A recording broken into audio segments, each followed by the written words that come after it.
So I got my teeth fixed today, which is better. I'm gonna have to go back again because, you know, the dentist was like, you need so many crowns. I'm like, I know, right? Anyway, today we got most of that deck. We got tread on it, which means it's all screwed down, which is great, and it's really solid. We built this gable for above the master closet.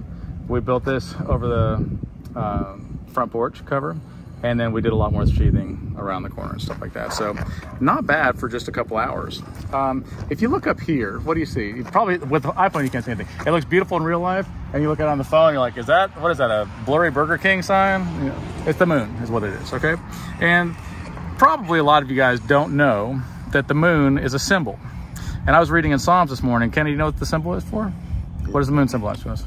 A piece of cake that's had a huge bite taken out of it? That is close. James, you want to take a guess? No. Okay.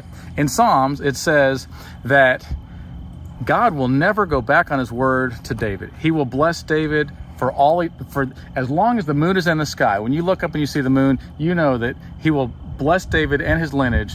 But then it says, if they are disobedient, if they disobey God, I will chastise them and I will discipline them so that they will get saved, so that they will do the right thing. But I will love them forever and I will be on their side forever. And that's the kind of thing that God does for us. When he promises, I'm going to take care of you, that means you and everybody after you. Like the garbage stops with you. Everything that came down your family line, if you will just stand in the gap, if you will just stand there against the current, then that will stop with you and you'll absorb it and it won't keep going. And I think that's an honorable thing to do and God honors that too. And he says that those who disobey him, he will curse down to the third and fourth generation. That's a big deal. And you see sins of the father. You see people that are like, my dad drank, I drank, my son drinks, his son drinks, right? My dad was abusive, I was abusive, my son was abusive, his son, was abusive. And so on and so forth. And that's a bad thing. But he says that to those that obey me, I will bless them to the 1,000th generation. And when you look up at the moon, just remember, God honors his promises. As long as the moon is in the sky, he is going to bless you. So keep that in mind. We're going to come do some more work tomorrow because that's what we do. Hello there. So this morning, we got a beam up on the, we got our uprights and our beam up there. We got rails up just so none of us fall off because we care about safety. And we've got our trusses. You remember this big pile of stuff that was over here? Take a look, Mike. All of that we've taken and made into this house over here, which is pretty cool, except for the trusses. So we're gonna get those up and we're gonna go get some lunch in a second. We're gonna start laying those out and get all this done. So this is the high and dangerous part. We're all saying our prayers and we're all like gonna take our time and make sure that we're safe because this matters. All right, now I wanna talk to you guys about this. Every one of us has a hole inside of us, right? And you know, if you were in a crowd, you'd probably say, no, not me, not me. But once you're alone, then you realize like there's a hole inside of me. And we try to fill that hole because, you know, it doesn't feel right. We try to fill that hole with all kinds of things that never seem to fill the hole. We try to put drugs in there and alcohol. We try to get fame and money and girls and, you know, sex and all the things that we think are going to make us feel good and it's going to fill that hole inside of us. And it seems like the more of that we put in the hole, the bigger the hole gets. And it's kind of a paradox, right? So what you don't realize, I think what all of us don't realize until somebody tells us, is that it is a God-shaped hole. And that's because God belongs inside of us and we have pushed him out. And because of that, there's a void inside of us that we don't understand how to fill. And the only way to fill that and make ourselves whole again is to let him come back in. But the good news is, he's never more than an arm's length away because we are the ones that pushed him out in the first place. We are the ones that were like, we don't need you, we can do this ourselves. And he's right here, politely as a gentleman, going, I'm right here when you're ready. Don't wait too long. Why in the world would you want to live in misery? Fill that hole, get right with God. All right, love you guys, we're gonna go get lunch. Oh, I had no idea you're there. That's embarrassing. So, as you can tell, we got some trusses up. Not all of them. We got 14 out of whatever it is, 26 or something like that. So that's a big chunk. And let me tell you, the first few were really sketchy. There was some yelling going on. There's some people using 4-letter F words like free. Like, hey, I need you to free up the nail gun so I can use it over here. Stuff like that. But now we got it locked together. We got some plywood up there, some OSB. We're gonna put some more OSB up there. But we ought to like take a breath and like let our heart rate slow down and maybe like laugh That's important. It's the best medicine. So, you know, you're like, oh man, I feel really sick. And then we laugh, we're like, I don't know, I feel better. It's kind of cool. All right, so Kenny, you're pretty smart, right? Sure. Yeah, we're gonna go with yes. Do you know what Boaz was whenever he was single? A bachelor? Close. I mean, yes, but he was ruthless. You familiar with the story? No. I'll tell you. Okay, so Ruth had a husband in a faraway land, and her mother-in-law, Naomi, also had a husband, the father of her husband, and both of their husbands died. And some time passed, so they're both widows, and Naomi's like, I'm going to go back to Israel, and you can stay here, get yourself another husband. You're relieved of your duty of being a wife. And she's like, I'm coming with you, because wherever you go, I'm going to go, and you know, we're going to, until we die, we're going to be together. And so they go back to Israel.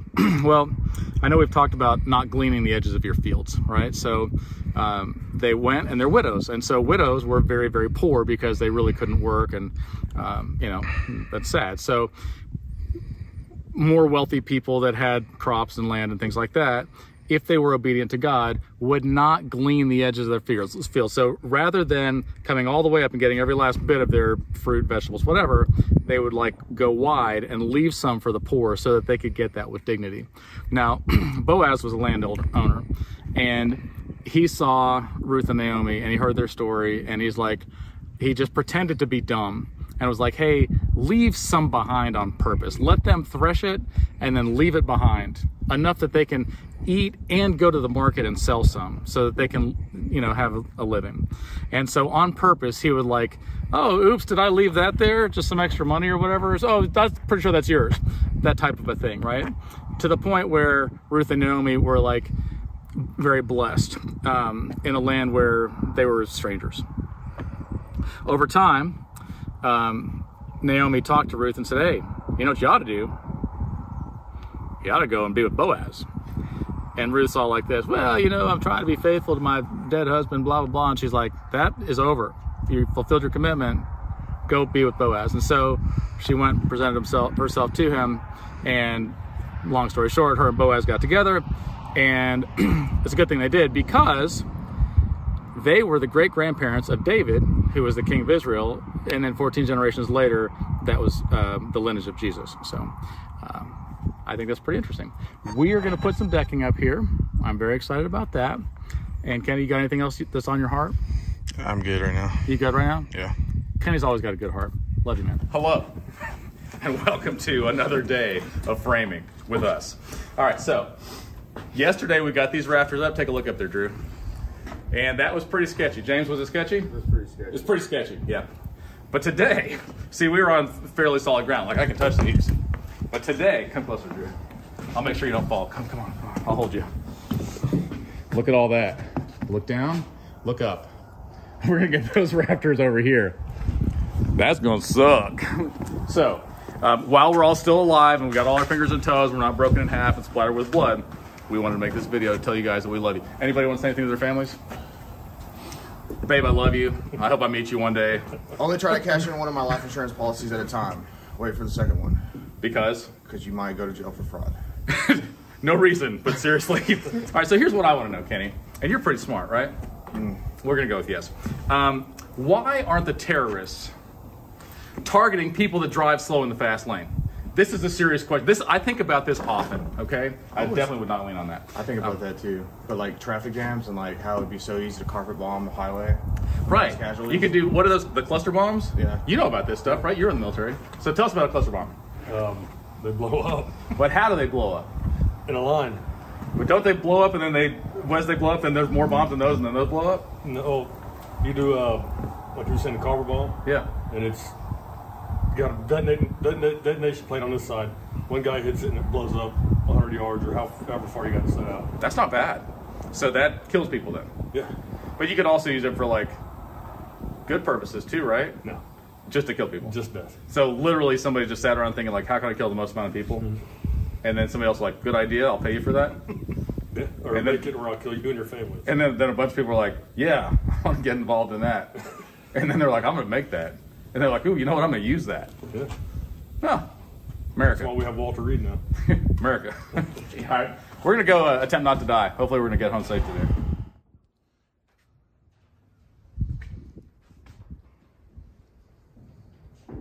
OSHA approved. OSHA disapproved. Did you ever call him yesterday? An OSHA wet dream? Yeah, for sure. Sketchy. Oh, hey there. So, come on up here, Drew. I want to explain to you guys. We did a lot of experimentation. We had our engineers come out, right? Yeah.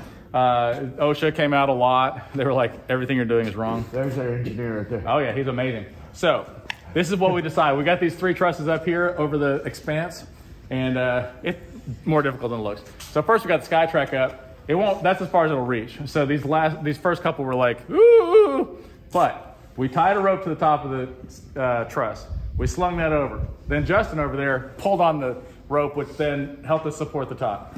Drew was on this ladder. Michael's down here saving his life. James is up in the scaffolding, or up in the trusses. Then I'm up here on this scaffolding. I'm moving it. It sucks. Then Kenny's down there on another ladder. He's moving stuff. And then Andrew's got his Triton over there, and he's pushing it. And then we get it in place and we nail it. So, just so you guys know what's going on. So, as you can clearly see, we got almost all the rafters up. We just have to do the 2 gabled ends and then do our eaves. So I'm really excited about that. Now, we all went to lunch. Kenny, come over here. And we're a little disappointed, a little frustrated, right? Because we work so hard to, get things right, or at least close to right.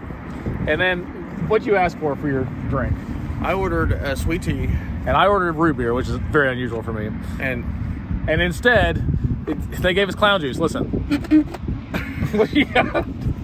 My horn's all blown out. Oh, he blew out his horn, but clown juice. It's ridiculous. Clown juice. Ugh. All right, we're going to get back to work. 2, 1. Huh. So, thank God. I just want to take a moment and thank God, because look up. We got these high rafters up. Did you see? So, Andrew, you were here. Come on, Connor.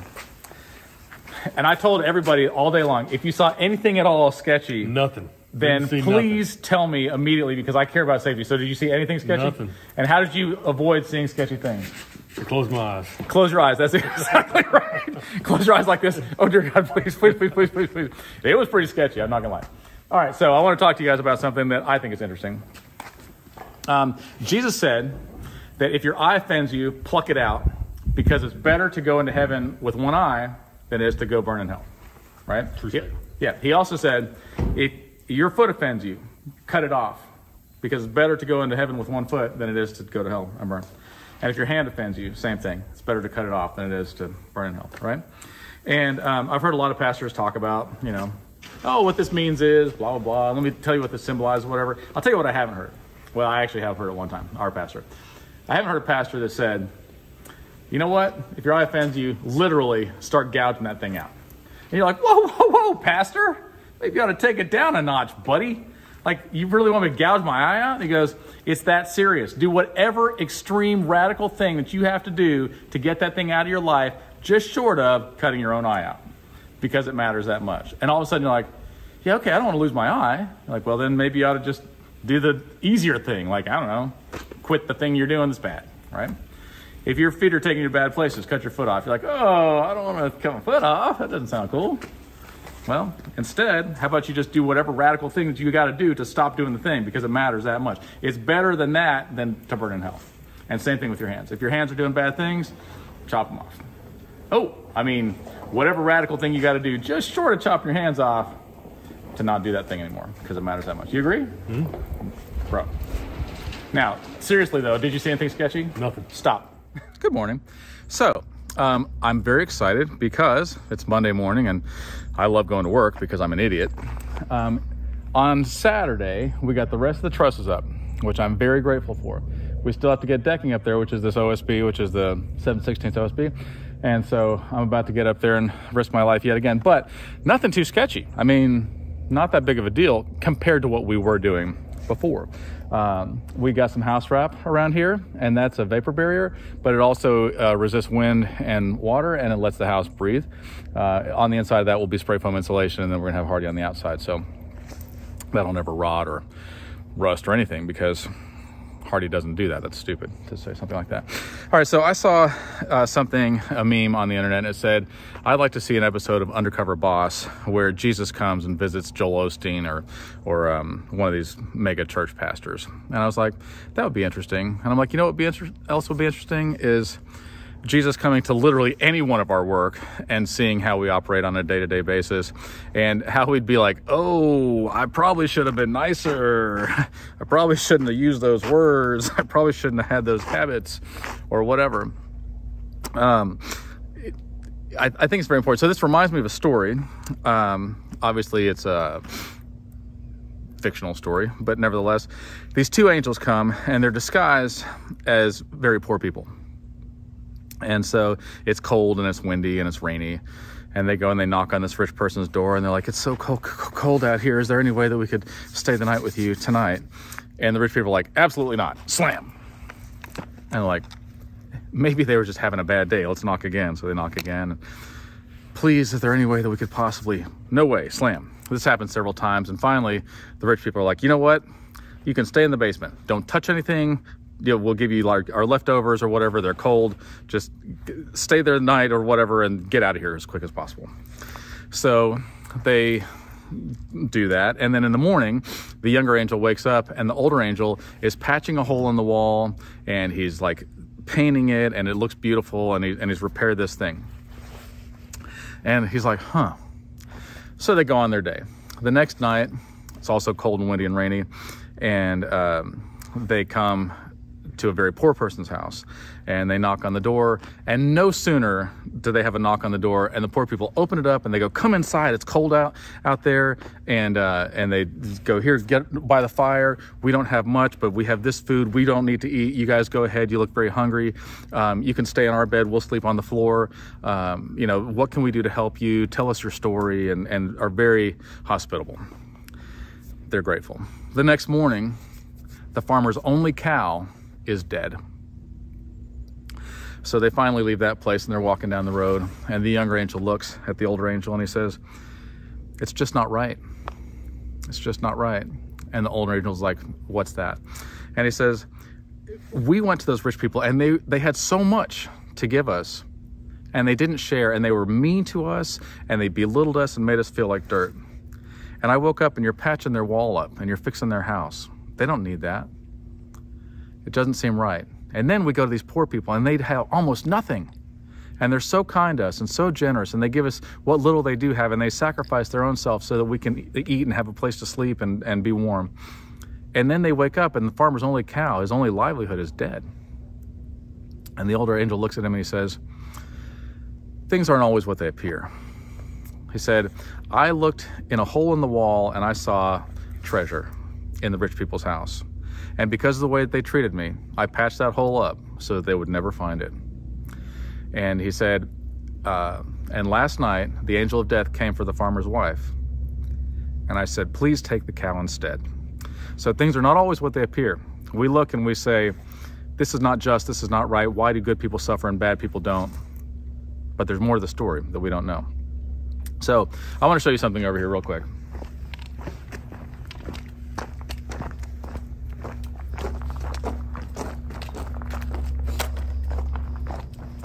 I think you should see this just in case. It's a just right here in this case. So I wanted to share that with you. All right, so this also reminds me real quick of my book. And it's Christmas time. I have 4 books published on Amazon. You can look me up, just look up my name on Amazon, iTunes, Kindle, Audible. And I've got one that's called Everyday Angels. And it's not exactly what I was just talking about, but a similar type of a story where somebody realizes that when they take the harder road, when they do the more difficult thing, when they love the unlovely person, that they feel better inside and they're rewarded. And there's much more to the story. There's a huge plot twist. So look it up. It's like less than $10. So get that as a gift. Get it for yourself. All right. Love you guys. We'll see you later. Bye. Hello. So we did very slowly. It's looked like we've done almost nothing. I put some decking up here, 5 pieces, and I put another 10 on the other side. But then on this last bit, okay, this is a gabled end. So a gabled end is like a triangle, just like this over here. You see that? So you got a triangle of siding. Now, if that tilted down like this, that would be a hip. So this would be a hip, and then whenever it comes together down low, then you'd have a valley, okay? But this is a gable. Now, we have to have eaves on that gable. So obviously, when we put a truss up there, it can only sit as far as the wall goes, but you still have to go beyond that. And so that gabled end is lower by 3.5 inches than the other rafters, right? So all these rafters are made the same. They're common rafters. But then the two on the end, you can see they've got a bunch of vertical pieces, right? So that we can nail siding on and OSB on that. Okay, so that's called a gable end, but that's sitting lower by this much so that we can take these 2x4s and come across there, and then that carries the weight out past it. And you can tell we only went up so far because it's a lot higher than it looks. And so we got to do some and get some OSB on there and then do some more and, you know, work our way up to it. So that is, I think, interesting. We're going to try to get this done today. On the other side, we've got some of the decking done too. We're going to try to get this done today, and then we got to do another gable on the other side. Okay, so I want to show you what I think is a pretty cool example. Our pastor talked about this years ago, and I thought it was pretty neat. Okay, so imagine, if you will, that your entire life is right here. This is when you're born, and this is when you die. That's when you, like, I don't know, go to high school or whatever, and this is your whole career, and then you get married in there somewhere maybe and have some all the kids and grandkids or whatever, and then eventually you die. That's it, right there. That's your whole life. And we focus all of our attention on this right here. That's all we focus on. We're just like, I just want to know from here to here. That's all I care about. Do I have a good job? Do I have a good retirement plan? Do I have enough money? Can I, like, eat and pay my bills and have a warm place to stay? That's all I really care about. But I want you to imagine this. Eternity goes on and on and on and on. Imagine if this rope went all the way around the world about 500 times and then went all the way to the farthest reaches of outer space. And all we're focused on is right there. It feels like we're focused on the wrong thing, that we're being stupid. And so what I guess I'm saying is maybe focus some more time on your eternity, because it may be sooner than you think. I can't tell you how many funerals I've gone to. Christina, you just went to a funeral this last week, right?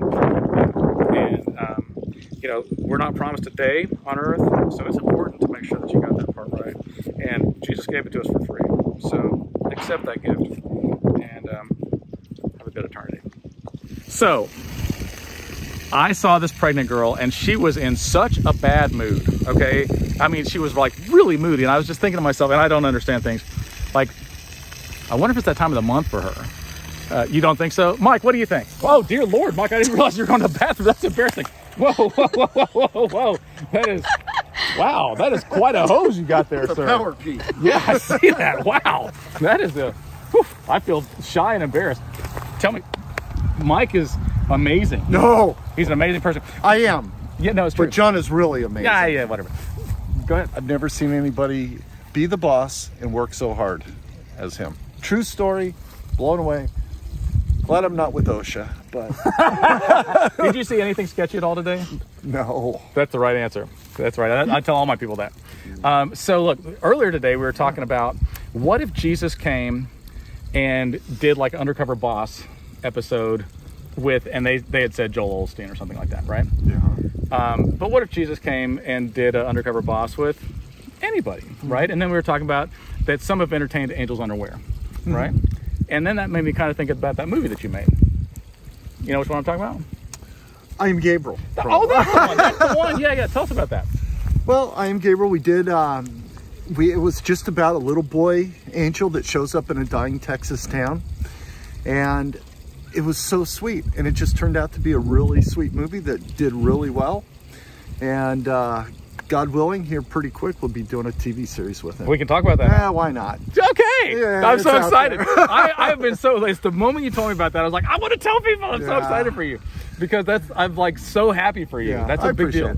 Well, you know what? It's nice that a company calls us, recognizes us for doing something good. That's always so flattering. We'd like to turn that into a TV series. That's so awesome. Yeah, 10 years later, who would have thunk? No, but I'm so happy for you. Yeah, I appreciate it. And so basically, you've got an angel that's disguised himself as a little boy. Yeah. And then people that are kind, then all of a sudden miracles start happening. Miracles start happening. I think that's amazing. And then in the movie, they think there's snake oil going on. You know, yeah, it turned out really sweet. It was great. Dean Cain was in it. He was great. John Schneider was in it. He was great. A little kid, Gavin Castellagno, who's now starring in an Amazon series. Oh, wow. He was Gabriel. And so Yeah, I'm excited. We'll see what happens. You know, we're all in now getting everything ready Yeah, for but that's exciting. That's Sony. exciting, right? Like a couple weeks ago, I mean, what? Throwback Thursday, a week and a half ago, this was a slab. Yeah. Before concrete. Yeah.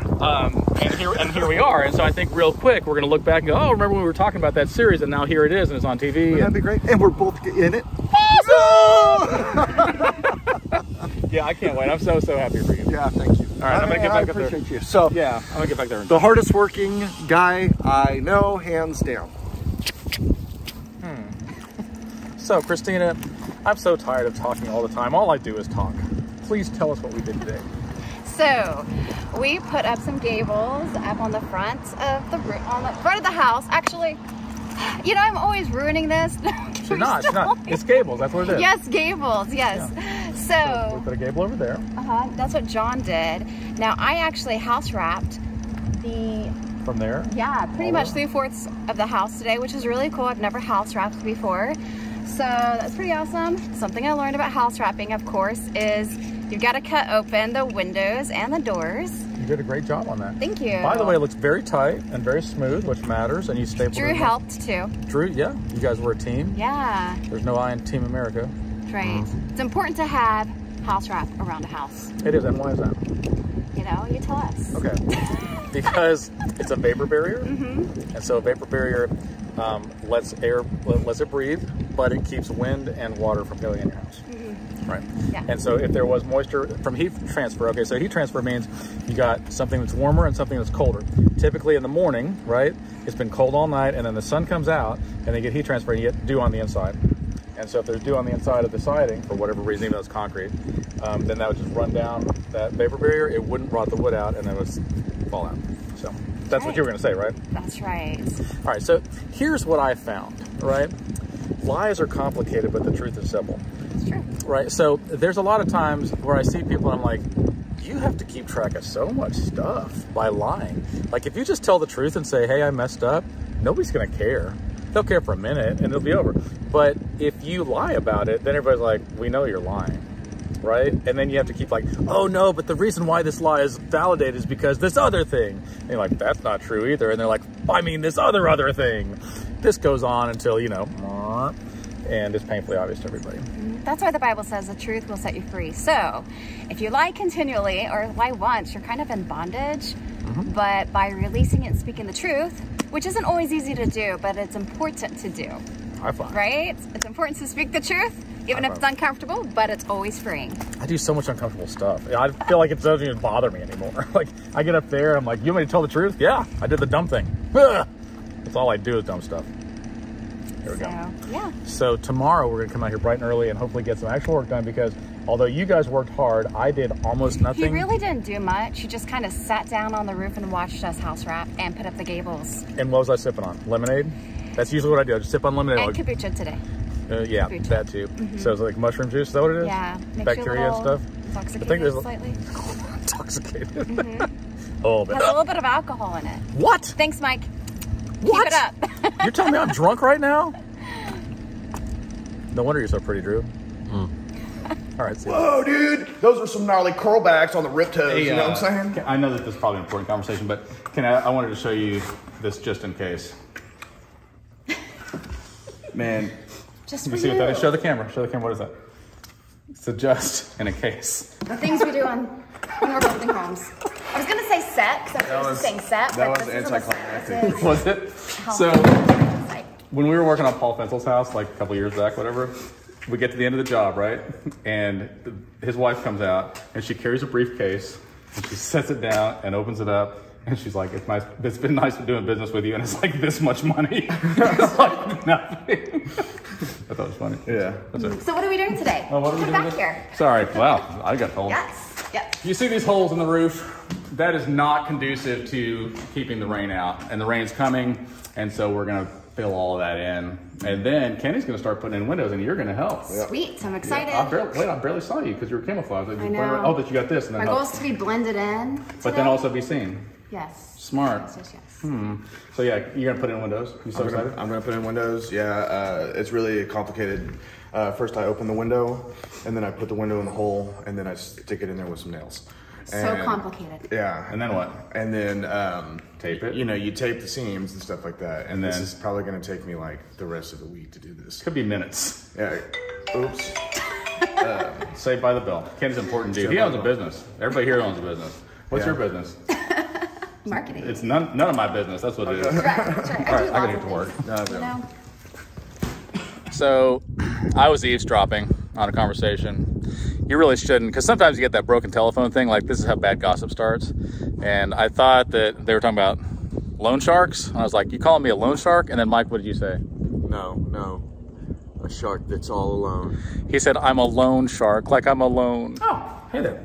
So, Christina, you put in some windows today, right? I did, yes. How was that? Tell us about that. It was really cool. I got to see it and learn how to put in a window and learned about weep holes.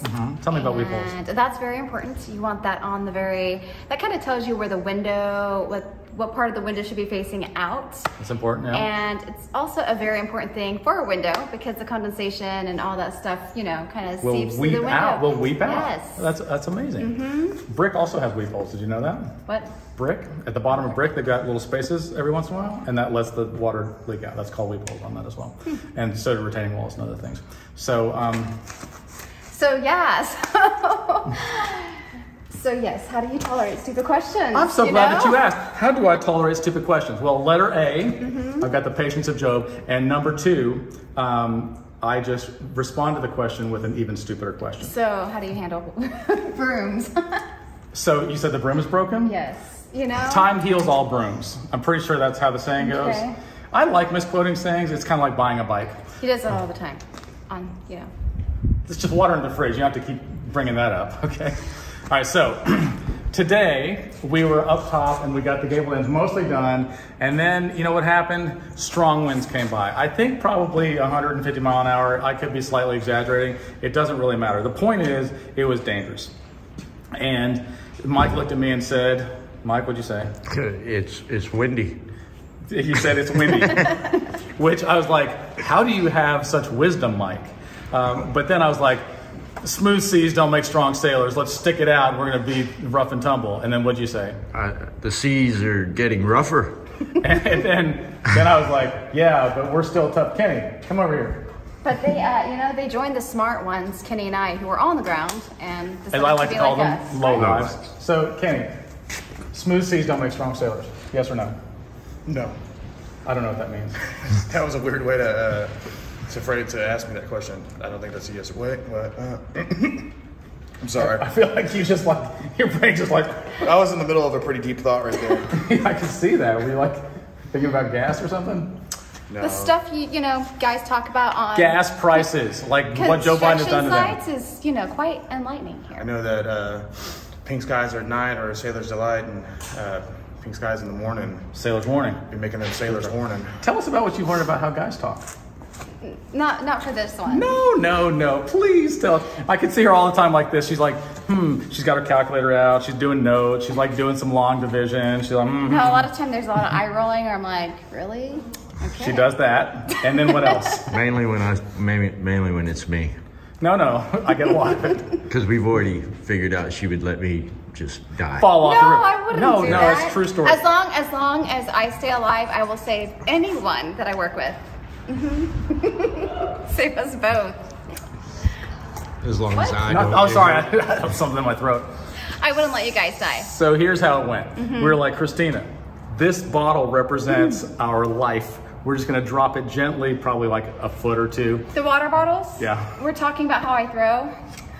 Listen, I didn't grow up throwing. I grew up fighting, like punching and kicking, not catching things and throwing balls and stuff like that. So this is different. Yeah. And this is my first time building a house, so trying to throw tools and water bottles at people. It's a new thing, but I'm slowly. She'll get it. She'll get it. I busted a few water bottles, but it's under the water. So yeah, it's water in the fridge. Yes, something like that. So you're not used to throwing up?